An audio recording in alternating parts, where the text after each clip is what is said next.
अस्सलाम वालेकुम। 1707 में मुगल बादशाह औरंगजेब आलमगीर का इंतकाल हो जाता है। बाबर से लेकर औरंगजेब आलमगीर तक मुगलों ने एक शानदार सल्तनत हिंदुस्तान में कायम की, लेकिन औरंगजेब आलमगीर के इंतकाल से लेकर 1857 की जंग तक ये 150 साल हैं जो मुगलों के जवाल के दौर समझे जाते हैं, और 1857 में इस पूरी सल्तनत का चिराग कुल हो जाता है। जिस दौर में औरंगजेब आलमगीर का इंतकाल होता है उस वक्त मुगल हुकूमत अपने पूरे उरूज पर होती है। बंगाल से लेकर तकरीबन काबुल की सरहद तक और नीचे साउथ इंडिया में ऑलमोस्ट मैसूर तक ये तमाम इलाके मुगल हुकूमत में आ जाते हैं। इससे वसी मुगल हुकूमत इससे पहले कभी नहीं बनी थी, लेकिन औरंगजेब आलमगीर के इंतकाल के बाद पे दर पे दिल्ली के तख्त पर इतने बादशाह तब्दील होते हैं कि मुगल हुकूमत का शिराजा बिखर जाता है। आने वाले हुक्मरान साहिब मीरास से पदर नहीं होते, बाप की मीरास को इस तरह जाया करते हैं कि मुसलमान मिल्लत का शिराजा बिखरने लगता है। आइए इस दौर का थोड़ा सा जायजा लेते हैं कि इस वक्त कौन कौन सी कुव्वतें दिल्ली की मुसलमान सल्तनत के लिए खतरा बनी हुई थी। यह वो दौर था कि जब 1601 में ईस्ट इंडिया कंपनी बनाने के बाद अंग्रेज हिंदुस्तान के मुख्तलिफ इलाकों में अपनी बंदरगाहें बनाने की कोशिश कर रहे थे। बंगाल में उनका असर रसूख शुरू हो चुका था और वहां इन्होंने फोर्ट विलियम के नाम से अपना एक किला बना लिया था और वो पेशकदमी करके बंगाल के अंदर अपना असर और रसूख बढ़ा रहे थे। अंग्रेजों के अलावा जो दूसरी बड़ी ताकत और सबसे खतरनाक ताकत मुगलों के लिए खतरा बनी हुई थी वो मरकजी इंडिया से मरहटों की ताकत थी। मरहटे ब्राह्मण हिंदू थे और उनके सरबराह शेवा जी ने कुछ अरसा पहले एक मजबूत रियासत कायम कर ली थी, और औरंगजेब आलमगीर के इंतकाल के बाद ये पूरे सेंट्रल इंडिया में फैलकर अपने आप को चारों तरफ फैला रहे थे और मुगलों के लिए इंतहाई खतरा बन गए थे। मराठों की जंग अंग्रेजों से भी हो रही थी और तीसरी तरफ फ्रांसीसी फौजें जो अंग्रेजों के मद्दे मुकाबिल थी, उन्होंने भी हिंदुस्तान में अपना असर रसूख कायम करना शुरू किया और फ्रेंच और मराठे अलायंस हो गए थे, आपस में दोस्ती थी, आपस में मिलिट्री अलायंस इन्होंने बना लिया, और इसके नतीजे में ब्रिटिश और मराठों की लड़ाई थी और मराठे और मुगलों की लड़ाई थी। और पंजाब में सिख अपनी ताकत को जमा करके एक दफा फिर सर उठाने की कोशिश कर रहे थे। तकरीबन इसी दौर में अफगानिस्तान में एक नई डायनेस्टी कायम होती है, एक नया हुक्मरान एक नई सल्तनत कायम करता है। उसका नाम अहमद शाह अब्दाली होता है। अहमद शाह अब्दाली जिस हुकूमत को कायम करता है उसको दुर्रानी डायनेस्टी भी कहा जाता है, और अहमद शाह अब्दाली का दूसरा नाम अहमद शाह दुर्रानी भी है। यह वो सल्तनत जो आज के पाकिस्तान से लेकर एशिया वस्ती तक और तमाम अफगानिस्तान और खुरासान के इलाकों को कवर करती है, एक बहुत बड़ी डायनेस्टी की सूरत में नमूदार होती है। इस दौर में तुर्की में खिलाफत उस्मानिया कायम होती है, मगर ईरान की सफवी डायनेस्टी भी अपने आखिरी दमों पर होती है और नादिर शाह के हाथों उसका खात्मा होता है। मगर नादिर शाह के कत्ल के बाद उसकी तमाम सल्तनत भी जो पर्शिया, अफगानिस्तान, खुरासान और पाकिस्तान के आज के इलाकों पर मुश्तमिल है, ये अफगानिस्तान के नए बादशाह अहमद शाह अब्दाली के कब्जे में आ जाते हैं। ये तमाम औरंगजेब आलमगीर के इंतकाल के बाद 18वीं सदी के पहले 50 सालों के दौरान के वाक़े हैं। इसके अंदर एक तरफ जैसे अर्ज किया कि अहमद शाह अब्दाली की हुकूमत मुनज़्ज़म हो रही होती है, सिख ताकत पकड़ रहे होते हैं और मराठे अपने उरूज पर पहुंच चुके होते हैं, और मुगल सल्तनत का हाल यह होता है कि पै दर पे बादशाह दिल्ली में तब्दील किए जा रहे हैं। इस सूरत हाल में कई मरतबा अहमद शाह अब्दाली सिखों की सरकोबी के लिए पंजाब आते हैं, क्योंकि लाहौर को सिखों से खतरा था, बल्कि सिखों ने कब्जा भी कर लिया और अहमद शाह अब्दाली को मुख्तलिफ वक्तों में आकर सिखों से झड़पें करनी पड़ी। एक वक्त तो ऐसा आया कि उन्होंने अमृतसर जाकर भी सिखों की सरकोबी की, जिसके नतीजों में सिखों और अफगानों के दरमियान के ताल्लुकात बहुत ज्यादा खराब हो गए थे।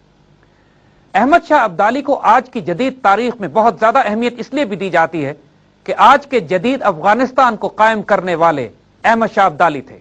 Afghanistan as a nation state, एक ऐसे मुल्क की हैसियत से पहली मर्तबा जिसका नाम अफगानिस्तान रखा गया, वो अहमद शाह अब्दाली के दौर के बाद की बात है। इस फितनों वाले दौर में मुसलमान मुकम्मल तौर पर हर किस्म की सियासी और रूहानी क़यादत से महरूम थे, मगर अल्लाह ताला को मुसलमानों के हाल पर रहम आता है और औरंगजेब आलमगीर के इंतकाल से कुछ पहले 1703 में एक वजूद की पैदाइश होती है जो आगे जाके तारीख में शाह वलीउल्लाह के नाम से मशहूर होते हैं। हजरत मुजद्दिद अल्फसानी जिन्होंने अकबर को उसके दीन इलाही के फितने से रोकने के लिए जिद्दोजहद की और उसके बाद आने वाले वक्त के लिए इस्लाम को हिंदुस्तान में मुस्तहकम किया, उसके बाद शाह वलीउल्लाह का वो वजूद था कि जिसके जरिए अल्लाह ताला ने इस्लाम को एक दफा फिर नई जिंदगी अता की।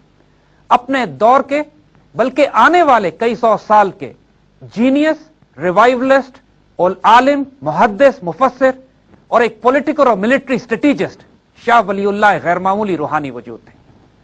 अल्लामा इकबाल ने बहुत ज्यादा असर मुजद्दिद अल्फसानी, शाह वलीउल्लाह और मौलाना जलालुद्दीन रूमी से लिया है।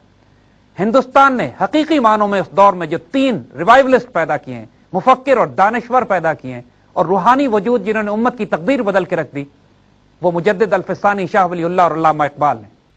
हजरत शाह वलीउल्लाह का असल नाम कुतुबुद्दीन था। वो इसलिए कि इनकी पैदाइश से पहले इनके वालिद को हजरत कुतुबुद्दीन बख्तियार काकी रहमतुल्लाह अलैह ने खुशखबरी दी थी इनकी पैदाइश की, और इस बात भी कि ये एक वली अल्लाह होंगे और उम्मत के लिए बहुत बड़े कारनामे अंजाम देंगे। शाह वलीउल्लाह अपनी तरबियत के लिए पूरी दुनिया का सफर करते हैं और जब मक्का मुकर्रमा में तवील अरसा क़याम के बाद उलूम दीनिया को हासिल करते हैं, वहीं पर एक रूहानी वारदात में हुजूर सल्लल्लाहु अलैहि वसल्लम की तरफ से ख्वाब में मुलाकात होती है और हुजूर हुक्म देते हैं कि हिंदुस्तान वापस लौट जाओ और तुमसे वहां बहुत बड़े काम लिए जाएंगे। इस हुक्म और इस इज़्न के साथ आप हिंदुस्तान वापस तशरीफ लाते हैं और इस इंतशार के दौर में मुसलमानों को रूहानी, दीनी, मजहबी और सियासी क़यादत देने के लिए एक तवील इल्मी काम शुरू किया जाता है। आप 51 किताबें लिखते हैं अरबी और फारसी की, जो आज भी मास्टरपीसेस हैं। शाह वलीउल्लाह वो पहले आलम दीन हैं कि जिन्होंने कुरान पाक का फारसी जबान में तर्जुमा किया, क्योंकि उस वक्त मुसलमान आमतौर पर फारसी समझते थे और मुसलमान कुरान से दूर होते जा रहे थे। तो इस गैर मामूली काम को करने के लिए भी यह सादत शाह वलीउल्लाह के नसीब में आई। यह हैरत अंगेज बात है कि तमाम सुन्नी मुसलमान मकतबा फिक्र शाह वलीउल्लाह को अपना इमाम तसव्वुर करते हैं, चाहे वो अहले हदीस हो या बरेलवी। इसके साथ साथ शाह वलीउल्लाह एक गैर मामूली सियासी मुदब्बिर और मुफक्किर भी थे। आइंदा आने वाले वक्तों में आपके नवासे शाह इस्माइल शहीद सिखों के खिलाफ लड़ते हुए सैयद अहमद शहीद की तहरीक में बालाकोट पर शहीद होते हैं। जो जिहादी तहरीक का आगाज शाह वलीउल्लाह ने किया था, तवील अरसे तक हिंदुस्तान में उसकी बाज़गश्त सुनाई देती रहती है, मगर जो इल्मी काम आपने किया था वो आज भी जिंदा है और एक गैर मामूली मिसाल और निशान के तौर पर मिल्लत का अजीम इल्मी सरमाया है। इन उलमा के बारे में आमतौर पर सिर्फ कि ये दर्स व तदरीस, खानकाहों के निज़ाम को चलाना और तज़किया और तरबियत में अपनी जिंदगी गुजारा करते थे, लेकिन ये बात हम पहले देख चुके हैं उन तमाम सलातीन की तारीख में, जिनको हम पहले बात कर चुके हैं कि उन तमाम सलातीन पर गैर मामूली असर होता था इन फुकरा और औलिया का, और ये अपनी रूहानी ताइद से मुसलमानों के हक में फैसला कराने में बहुत बड़ा किरदार अदा करते थे। हजरत मोइनुद्दीन चिश्ती ने रूहानी तौर पर शहाबुद्दीन गौरी की मदद की और अपनी रूहानी ताइद से वो तमाम फैसले और खुशखबरियां पहले सुना दी थी कि जो शहाबुद्दीन गौरी और पृथ्वीराज की जंग में होने थे। इसी तरह दिल्ली में हजरत निजामुद्दीन औलिया एक बहुत बड़ा रूहानी किरदार उसके बाद अदा करते हैं, मगर साथ साथ उनका एक तारीख में एक अजीब वाकया हजरत निजामुद्दीन औलिया के हवाले से नोट किया है कि जब बादशाह तुगलक उनको दिल्ली से निकालने के लिए पेशकदमी करता है और उनको धमकी देता है कि मेरे आने से पहले पहले आप दिल्ली खाली कर जाएं, तो निजामुद्दीन औलिया वो मशहूर जुमला कहते हैं जो आज भी ज़रबुल मिसल है उर्दू और फारसी में, यानी हुनूज दिल्ली दूरस्त, अभी दिल्ली बहुत दूर है। और जब ये जुमला आप अदा करते हैं, बादशाह तुगलक का महल गिर जाता है और वो उसके अंदर दब के हलाक हो जाता है। जिस बात को हम बार बार एम्फसाइज करना चाहते हैं वो ये कि जियो पॉलिटिक्स और मिलिट्री स्ट्रैटेजी के जो रूहानी डायमेंशन है उसको इग्नोर नहीं किया जा सकता। और हिंदुस्तान में जब दावत और तबलीग का काम इन फुकरा और औलिया ने किया, तो साथ साथ ये जियो पॉलिटिक्स में भी रूहानी तौर पर बहुत गैर मामूली दखल दिया करते थे।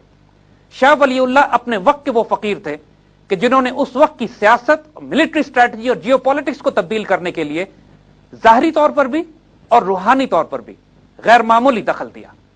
1757 में नवाब सिराजुद्दौला बैटल ऑफ पलासी में अंग्रेजों के हाथ गद्दारी से शिकस्त खाते हैं और जेल में शहीद कर दिए जाते हैं। ईस्ट इंडिया कंपनी अब मुकम्मल तौर पर बंगाल की काबिज हो जाती है और साथ साथ उसके बाद जब मुगलों ने कोशिश की दोबारा बंगाल रिकवर करने की और बैटल ऑफ बक्सर में उनको शिकस्त होती है, तो अब ईस्ट इंडिया कंपनी मुसलमानों के बहुत बड़े सूबे बंगाल पर काबिज होकर बराह रास्त टक्कर लेने लगती है मुसलमान मुगल हुकूमत के साथ। 1757 के बाद 1759 में मराठे बराह रास्त दिल्ली पर हमला करते हैं और पूरे दिल्ली को ताराज कर दिया जाता है। मुगल हुकूमत का चिराग तकरीबन बुझने वाला होता है।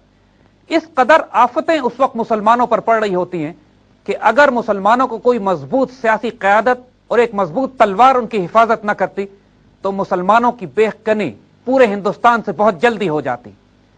देखिए, यह बात आप तारीख में देख चुके हैं कि हमेशा अपने वक्त के फुकरा और औलिया की निगाह अपने वक्त के किसी ऐसे सुल्तान पर पड़ती है जिस पर अल्लाह ताला कोई खास फजल और करम करना चाहता है।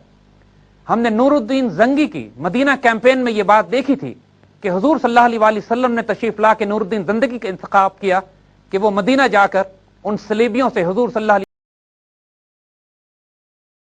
मोइनुद्दीन चिश्ती ने हिंदुस्तान में इस्लामी रियासत को कायम करने के लिए शहाबुद्दीन गौरी को बुलाया भी और रूहानी तायद भी की। इसी तरह अब इस दौर में कि जब औरंगजेब आलमगीर का इंतकाल हो चुका होता है और मुसलमान सल्तनत 18वीं सदी के दरमियान ही में खत्म होने वाली होती है, तो शाह वलीउल्लाह की निगाह अहमद शाह अब्दाली पर पड़ती है। एक कासिद के जरिए एक खत रवाना किया जाता है अहमद शाह अब्दाली की तरफ, जो उस वक्त कल्लात के पास मिलिट्री एक्सरसाइज कर रहा होता है। अहमद शाह अब्दाली को जब शाह वलीउल्लाह का खत मिलता है तो वो उसको चूम कर माथे से लगाते हैं और फौरन ही अपनी मिलिट्री एक्सरसाइज को एक मिलिट्री एक्सपीडिशन में कन्वर्ट कर दिया जाता है और साथ ही पूरी सल्तनत में ऐलान जहाद करा दिया जाता है मरहटों के खिलाफ। तमाम मुसलमान सल्तनत से हर मुसलमान मकतब फिक्र, मसलक और कौम के मुसलमान आके अहमद शाह अब्दाली की फौज में शामिल होना शुरू हो जाते हैं। पश्तून, क़िज़लबाश, पर्शियंस, ताजिक, हत्ता के हिंदुस्तान के मुसलमान भी शामिल होते हैं उस फौज में जो बढ़ती है अब पानीपत के मैदान की तरफ। पानीपत का मैदान वो महाज बनता है जहां पे तारीख की एक अजीम जंग लड़ी जाती है। पानीपत का मैदान इससे पहले उस वक्त मशहूर हुआ था कि जब बाबर ने इब्राहिम लोदी को मुगल हुकूमत के कयाम के वक्त यहां शिकस्त दी थी।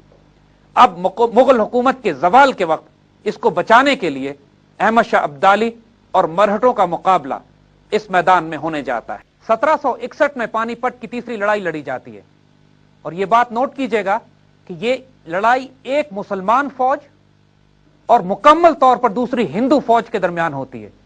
इतनी बड़ी ऑर्गेनाइज्ड रेगुलर जंग इस 65 तक दोबारा नहीं होती। 1965 पानीपत की तीसरी लड़ाई के बाद वो मौका होता है कि जब मुसलमान और हिंदू फौजें बराह रास्त आपस में टकराती हैं। पानीपत में आइए दो का तवाज़ुन देख लेते हैं। जहां तक अफरादी कुव्वत का ताल्लुक है वो तकरीबन दोनों तरफ बराबर थे। मराठा भी तकरीबन 1 लाख फौज लाए थे और अहमद शाह अब्दाली के पास भी तकरीबन 1 लाख ही फौज थी। मगर इसके अलावा ताकत का तवाज़ुन बहुत बुरी तरह से मरहटों के हक में था।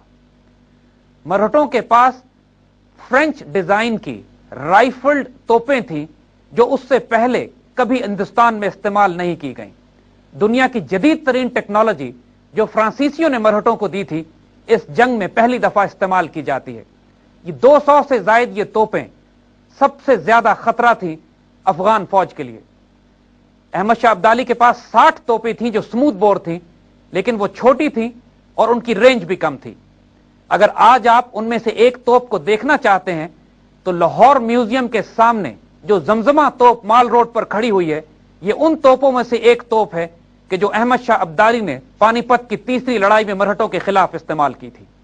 मरहटों के पास एक बहुत बड़ी तादाद में जंगी हाथी भी थे, लेकिन उसके मुकाबले में अहमद शाह अब्दाली के पास एक गैर मामूली हथियार था जो उससे पहले किसी जंग में इस्तेमाल नहीं किया गया था। मुसलमानों ने पहली मर्तबा ऊंटों के ऊपर लाइट आर्टिलरी माउंट कर दी थी। 2000 से जायद ऐसे ऊंट अहमद शाह अब्दाली की फौज में थे जिनके ऊपर लाइट कैनन्स माउंटेड थी, जिसकी वजह से यह मोबाइल आर्टिलरी आसपास फैलकर मुख्तलिफ इलाकों से दुश्मन पर फायर करने की सलाहियत रखती थी। मरहटों की आर्टिलरी ताकतवर भी थी और लॉन्ग रेंज भी, मगर वो फिक्स थी। उसकी पोजीशंस को दौरान जंग तब्दील नहीं किया जा सकता था। यह वो एडवांटेज था जो मुसलमानों के पास, जिसने आइंदा होने वाली जंग में फैसला कुन किरदार अदा किया। پانی پت کی لڑائی کے باقاعدہ شروع ہونے سے پہلے کچھ واقعات ہوتے ہیں جن کا ذکر کرنا ضروری ہے۔ جب مرہٹا فوج دریائے جمنا کے کنارے پہنچتی ہے تو وہاں پر مسلمانوں کا ایک چھوٹا سا گیرزن ہوتا ہے۔ احمد شاہ ابدالی کی فوج دریائے جمنا کے اس پار ہوتی ہے اور یہ گیرزن پرلی طرف ہوتا ہے، اور مرہٹے سب سے پہلے اس گیرن کو بسیج کر کے اس کے تمام مسلمانوں کو شہید کر دیتے ہیں۔ احمد شاہ ابدالی اس طرف سے سلوٹر کو دیکھتے تو ہیں، لیکن بیچ میں ایک تیز و تند دریا ہوتا ہے اور کسی صورت اپنے گیرزن کی وہ مدد نہیں کر سکتے۔ اس سلوٹر کے بعد اس قدر جوش و خروش مسلمانوں میں پیدا ہو جاتا ہے کہ غم و غصہ اور انتقام کی آگ کی وجہ سے احمد شاہ ابدالی فیصلہ یہ کرتے ہیں کہ پوری فوج دریا میں اتر کر دریا کے پرلی طرف جا کر مرہٹوں کا مقابلہ کرے گی۔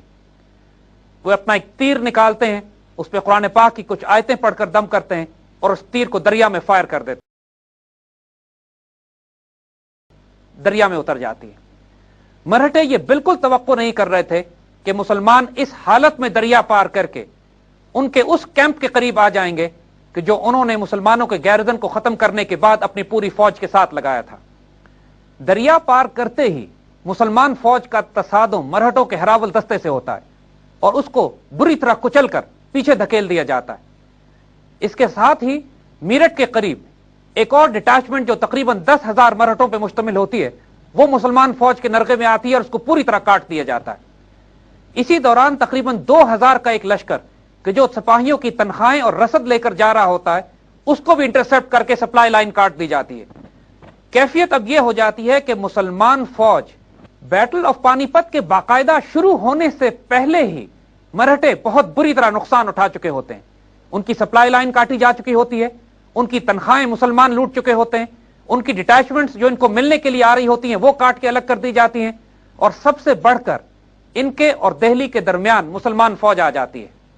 اب مرہٹوں کے پاس اور کوئی راستہ نہیں ہوتا دہلی سے سپلائیز منگوانے کا سوائے اس کے کہ مسلمان لشکر کے بیچ میں سے ہو کے جائیں۔ اب آہستہ آہستہ مرہٹوں کے لشکر میں قحط پڑنا شروع ہوتا ہے۔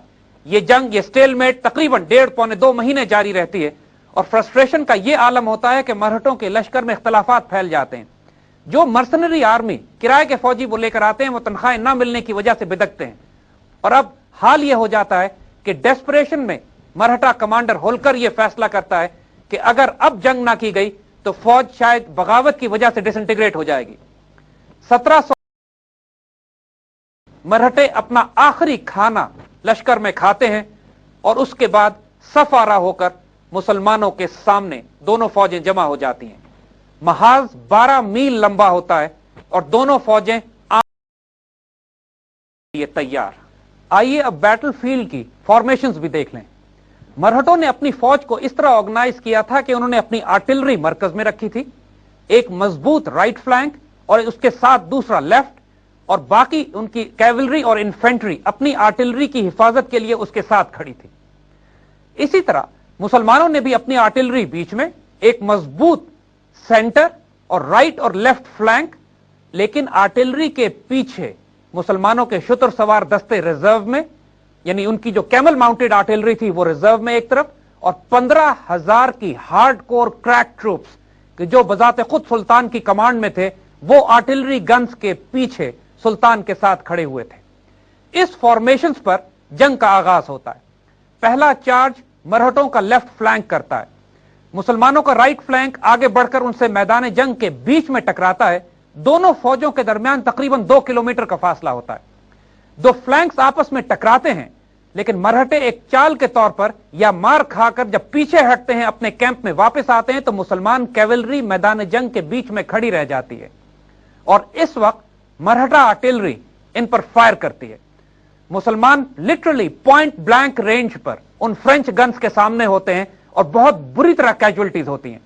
تمام وہ کیولری جو میدان جنگ میں مسلمانوں کے فلینک سے آگے بڑھی تھی مرہٹا فلینک کو روکنے کے لیے، تقریباً تمام کی تمام میدان جنگ میں کام آ جاتی ہے۔ یہ اتنا شدید نقصان ہوتا ہے جنگ کے شروع میں ہی کہ اب خطرہ یہ ہوتا ہے کہ شاید آئندہ آنے والی جنگ میں مسلمان مرہٹوں کا مقابلہ نہیں کر سکیں گے۔ مرہٹے جب یہ دیکھتے ہیں کہ مسلمانوں کو ایک فلینک بری طرح کولیپس ہو چکا ہے تو اب فل ان کی کیولری گیلپ چارج کرتی ہے اور مسلمانوں کے مرکز پر اٹیک کرتی ہے۔ لیکن یہاں پر ایک ٹیکٹیکل ایرر جو مرہٹاز کرتے ہیں وہ یہ کہ اپنے لشکر سے نکلتے ہی گھوڑے ان کے گیلپ سٹارٹ لے لیتے ہیں، और 2 किलोमीटर का फुल गैलअप करते हुए जब ये मुसलमान फौज से टकराते हैं तो उनके घोड़े उस वक्त तक हाँप चुके होते हैं और अपनी कुव्वत और ताकत खो देते हैं। बहुत से तो रास्ते में ही चार्ज में गिर पड़ते हैं। लेकिन उसके बावजूद जब 40 से 50 हजार मरहटा फौज बराह रास्त आके मुसलमानों के मरकज से टकराती है तो मुसलमानों का मरकज बीच में से खुलकर 2 हिस्सों में तकसीम हो जाता है। एक डेस्परेट सिचुएशन मुसलमानों के लिए बन जाती है कि एक तरफ उनका फ्लैंक कोलैप्स हो चुका है, दूसरा फ्लैंक रेजिस्ट कर रहा है मरहटों का, और मरकज खुलकर अलग हो चुका है। इस बात के बावजूद कि मरहटा फौज और उनकी कैवलरी थकती है मुसलमानों से लड़ते हुए, लेकिन फिर भी उनका मोमेंटम इतना होता है कि अब मुसलमान फौज अपने जगह और अपनी सफों को छोड़ चुकी होती है। शाम के तकरीबन 3 बजे तक हालत यह हो चुकी होती है कि मैदान जंग मुसलमानों के हाथ से तकरीबन निकल चुका होता है। मरहटों को अपनी फतह का इतना यकीन होता है कि वो मजीद प्रेशर मुसलमानों पर बढ़ाने के बजाय जो दस्ते मौजूद होते हैं उन्हीं से काम लेना चाहते हैं। इस वक्त फौजें इस कदर गुत्थम गुत्था होती हैं कि मरहटा आर्टिलरी फायर नहीं कर सकती, और इसके नतीजे में मुसलमानों को एडवांटेज मिल जाता है कि 10 ब-10 लड़ाई शुरू होने लग जाती है, और 10 ब-10 लड़ाई में अफगान अपने आप को रीऑर्गेनाइज करने की बुरी तरह कोशिश करते हैं। यहां पर अब सूरत हाल यह होती है कि मुसलमानों की रिजर्व फौज एक्सपोज हो चुकी होती है, सुल्तान उसके सामने खड़े होते हैं, मरकज खुल चुका है, एक फ्लैंक कोलैप्स्ड है और सिर्फ एक फ्लैंक स्टेडी होल्ड कर रहा होता है मराठा अटैक के सामने। अब वक्त होता है अपने रिजर्व को लॉन्च करने का।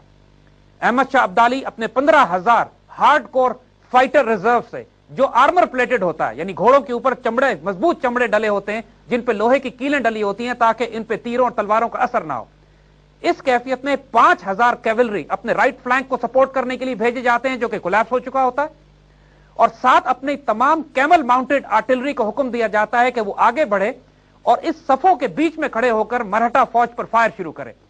देखिए, कैमल माउंटेड आर्टिलरी का फायदा यह होता है कि मुसलमान आर्टिलरी अपनी इन्फेंट्री के सरों के ऊपर से फायर कर सकती है, जबकि दुश्मन की आर्टिलरी इसलिए फायर नहीं करती कि उसके सामने उसके अपने कैवलरी और इन्फेंट्री खड़े होते हैं।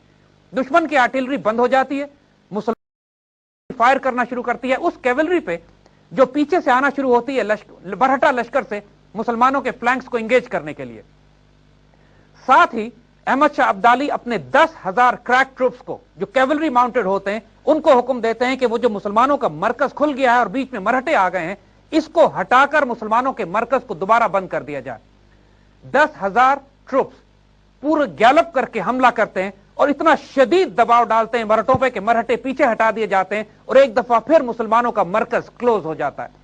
जब मुसलमानों की फ्रंट लाइन दोबारा सिक्योर होती है और 5,000 ताजा दम दस्ते कि जो सुबह से इंतजार कर रहे होते हैं जंग में अपने शिरकत का, वो थके हुई मरहटा फौज पर दोनों फ्लैंक से हमला शुरू करते हैं, तो कैफियत यह होती है कि मरहटों के पांव उखड़ना शुरू हो जाते हैं।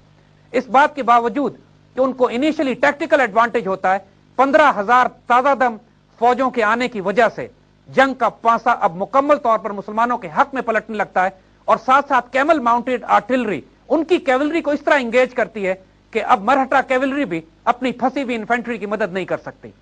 यह बात नोट कीजिएगा कि अभी तक होने वाली तमाम तर जंग मुसलमानों के कैंप में हो रही थी, मरहटा कैंप तक अभी जंग पहुंची भी नहीं थी।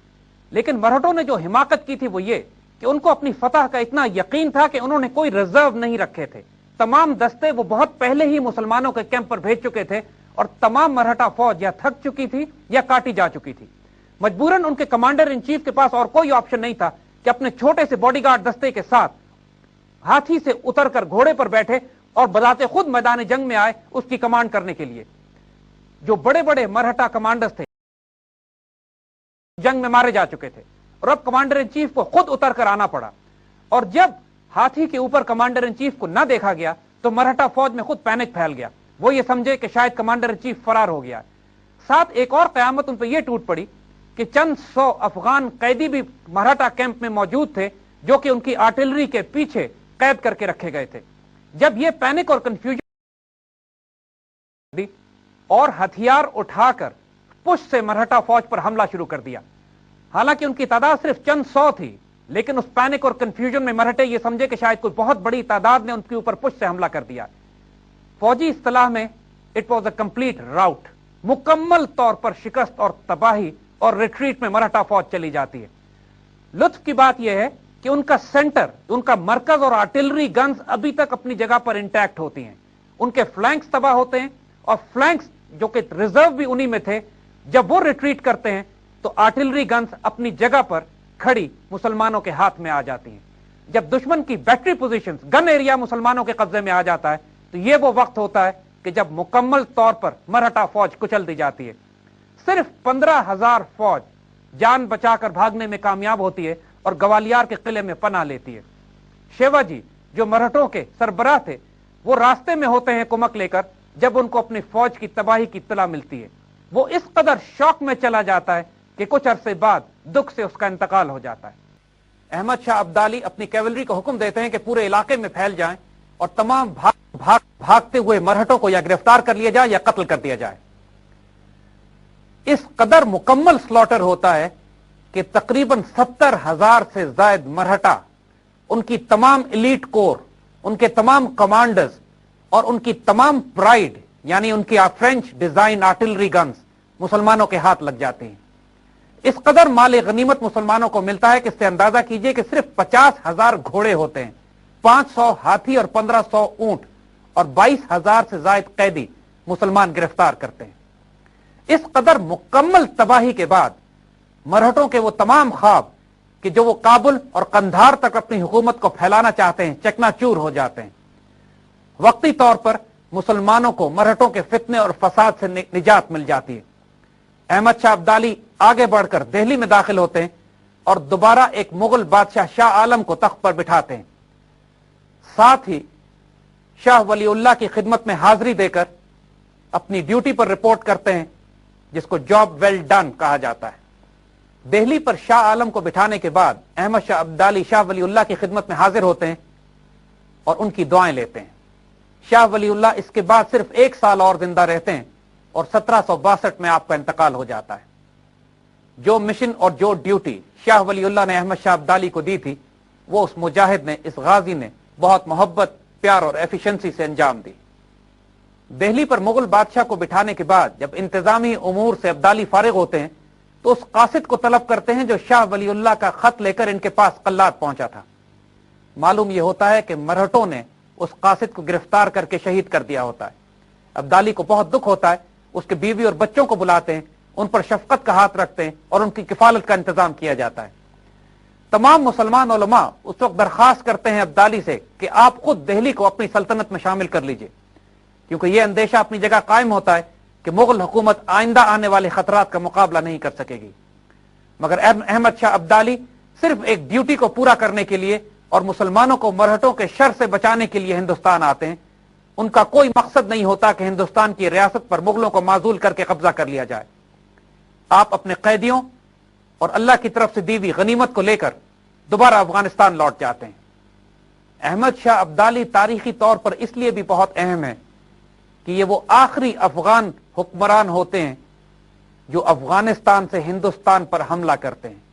पिछले 1000 साल से जो मुसलमान महमूद गजनवी के दौर से अफगानिस्तान के जरिए हिंदुस्तान में दाखिल होते रहे थे, अहमद शाह अब्दाली आखिरी हुक्मरान थे कि जब लौट के गए तो उसके बाद अफगानिस्तान से कोई मुसलमान हुक्मरान हिंदुस्तान की मदद के लिए दोबारा नहीं आया। जैसे कि खतरा था, मुगल हुक्मरान इस काबिल नहीं रह गए थे कि आने वाले खतरात का मुकाबला कर सकते। मराठों ने एक दफा फिर कुछ अरसे के बाद सर उठाना शुरू किया, लेकिन वाज़ेह तौर पर और मुकम्मल हतमी शिकस्त मराठों को तकरीबन 50 साल के बाद अंग्रेजों के हाथ उठानी पड़ी।